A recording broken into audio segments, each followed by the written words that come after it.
Ebenezer. That's a fun word to say. And I kind of wanted to ask this question. What comes to mind when you hear the word Ebenezer? Today, I want you to ask yourself, are you Scrooged or stoned? Wait, what? I mean, no. Are you a Scrooge or a stone? Would be a better way of saying that. So stick around and let's unpack this.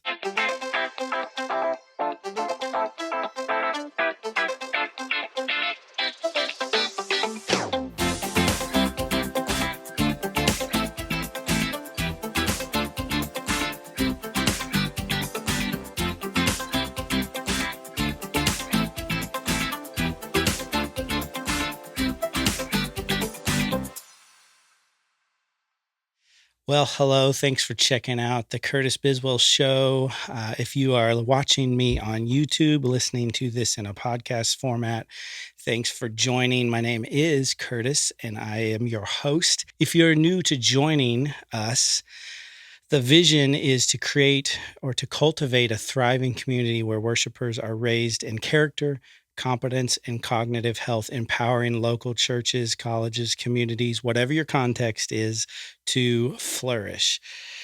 Today, I wanted to bring to our attention two types of Ebenezers. Okay, so your mind goes to probably Ebenezer Scrooge, or maybe it goes to the old hymn of the church, Here I Raise My Ebenezer. But that's the two that I'm going to be focusing on today is Scrooge or Stone. When we talk about Ebenezer, are we talking about Scrooge or Stone? Because here's the reality. We all experience both of these at various points in our lives. The important question to consider and to ask ourselves, which one will you raise? All right. Which type of Ebenezer will you raise? In a few months, my wife Valerie and I will celebrate our 19th anniversary, our 19th wedding anniversary. And couldn't be happier to do life with this woman. She is truly my rock, pun intended, and actually pun not intended, um, as I'm talking about stones and rocks. But she truly is my rock, my support. She about 5 years ago, almost 6 years ago now, actually, on our 13th anniversary, she took me on a journey around the town. And she had planned this out, and she had different locations mapped out.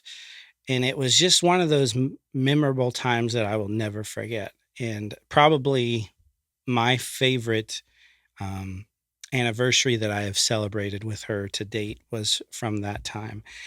And so I'm going to be showing you some pictures on this screen. I didn't bring the actual rocks with me, but what she had done is she had written on these rocks, these decorative rocks, and planted them in these various locations. And our journey, she took us on this journey that went to each one of those locations. And we found the rock and we read what was on that rock. So this happened on September the 8th of 2018. And this was kind of what I called our rock journey.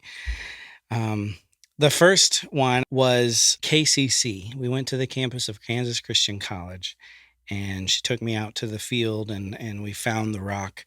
And this one represented our calling. Like we both were in college there. We both received calling from the Lord and ministry calling specifically from the Lord. And it's where we started to date. I still remember one of my favorite memories of that period of time, that season of life was, and this was completely PG rated. All right. So don't have to like cover your children's ears right now. But I remember there was an evening where there was going to be lots of shooting stars, and I can't remember what the technical term for that was. I don't even remember exactly when that was.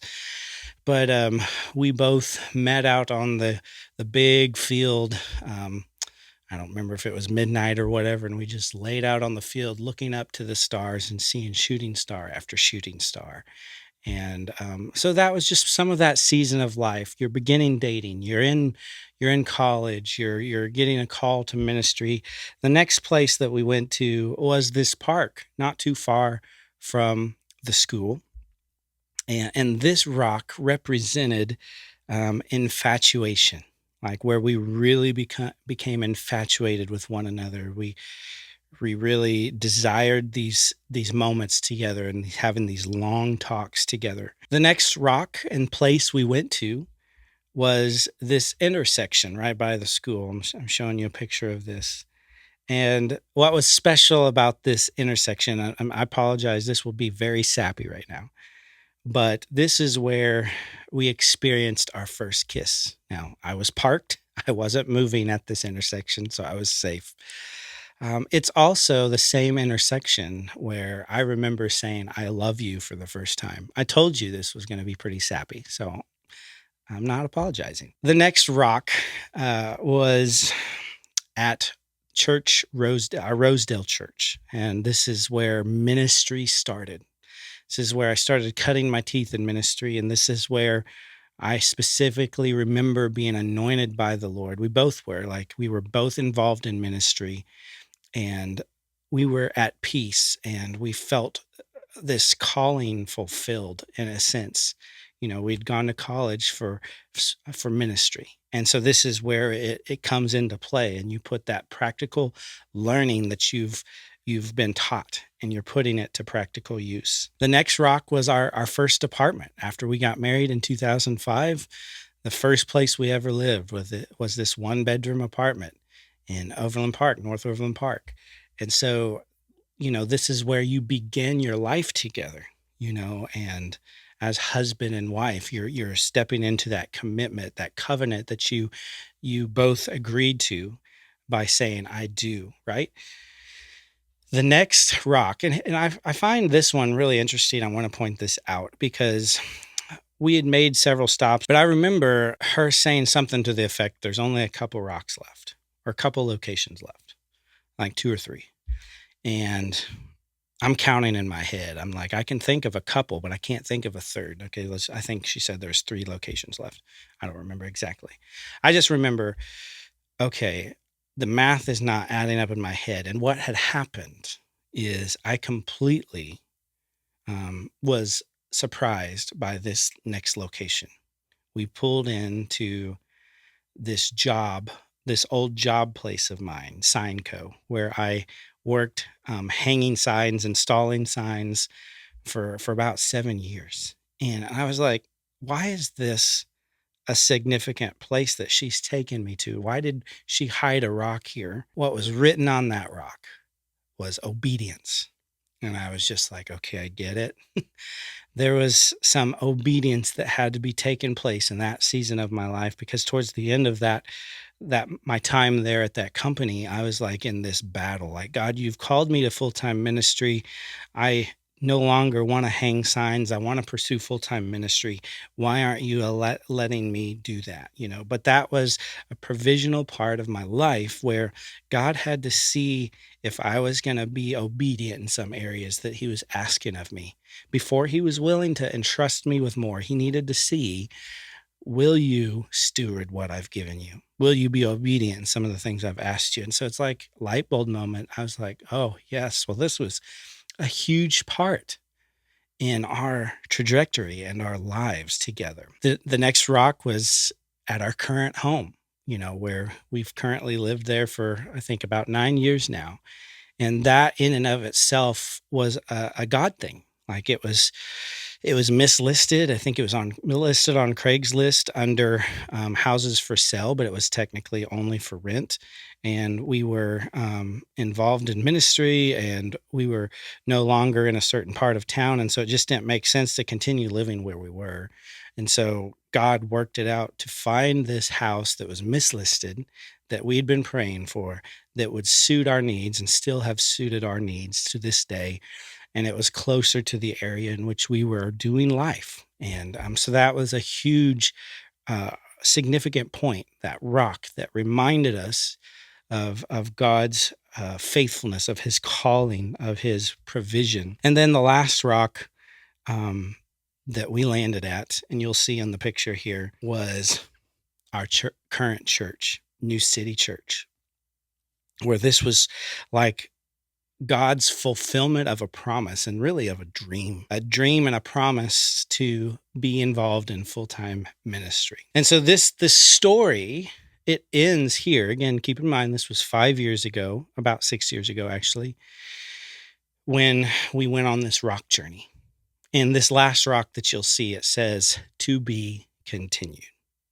And so I don't have any rocks from said time to current date.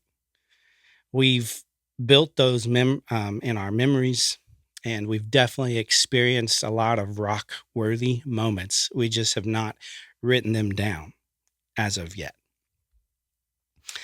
So I wanted to take you to 1 Samuel chapter 7, and I'm trying not to make this feel kind of like a sermon, but I think this is important to give some context here.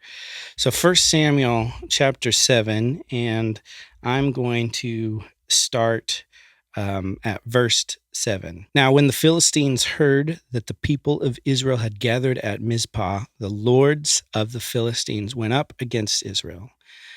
And when the people of Israel heard it, they were afraid of the Philistines. And the people of Israel said to Samuel, "Do not cease to cry out to the Lord our God for us, that he may save us from the hand of the Philistines." So Samuel took a nursing lamb and offered it as a whole burnt offering to the Lord. And Samuel cried out to the Lord for Israel, and the Lord answered him. Verse 10, and Samuel was offering up the burnt offering, or as Samuel was offering up the burnt offering, the Philistines drew near to attack Israel.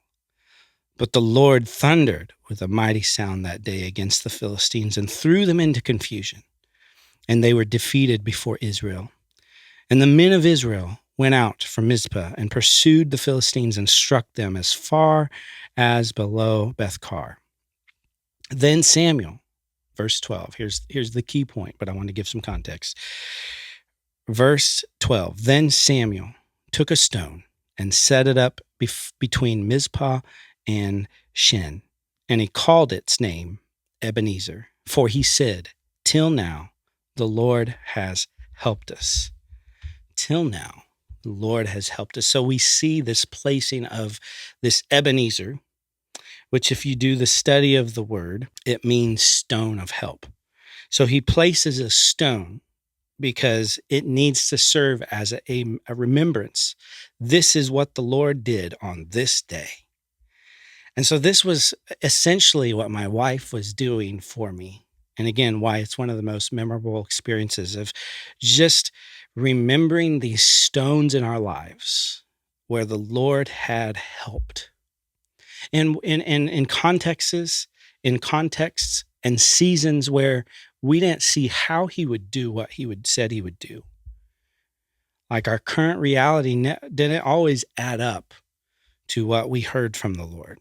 And isn't that the truth for most of us? God says something, but God's timing is not our timing. The way he chooses to do things sometimes is very unconventional and not the way that we would do them. But here's the key.